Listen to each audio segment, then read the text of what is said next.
বিহারের ফলাফলের বিন্দুমাত্র প্রভাব বাংলায় পড়বে না। আপনারা এসআইআর বা এই ধরনের যা ইচ্ছা চক্রান্ত করতে পারেন, তার মোকাবিলা মমতা ব্যানার্জির নেতৃত্বে অভিষেক ব্যানার্জির সেনাপতিত্ব হবে। কিন্তু বাংলার রাজনীতির ফ্যাক্টরগুলি সম্পূর্ণ আলাদা।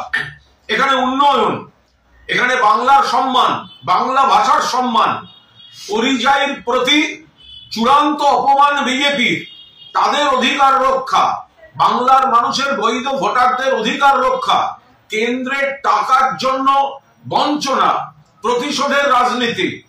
এখানে বিজেপি মানুষের দ্বারা প্রত্যাখ্যাত, আর শীত গ্রীষ্ম বর্ষা মমতা বন্দ্যোপাধ্যায় ভরসা, যার উন্নয়নের মডেল অন্যান্য রাজ্যকে অনুসরণ বা অনুকরণ করতে হয়।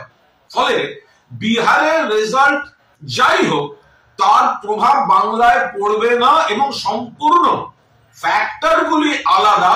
এখানে তৃণমূল মানুষের বন্ধু এবং সামাজিক আর্থসামাজিক কাঠামোয় মানুষের আর্থিকভাবে সামাজিকভাবে তৃণমূল বন্ধু, এবং বিজেপি বঞ্চনা উপেক্ষা অপমান অস্তিত্বের সংকট তৈরি করে দেওয়ার জন্য বিজেপি এখানে শত্রু। ফলে 250 আসন নিয়ে প্লাস মাইনাস চতুর্থবারের জন্য বাংলায় মুখ্যমন্ত্রী হতে চলেছেন মমতা বন্দ্যোপাধ্যায়। বিজেপি যে নেতারা বিহার দেখিয়ে বাংলা টেনে সকাল থেকে মন্তব্য করছেন, তারা অকারণ পরিশ্রম করছেন।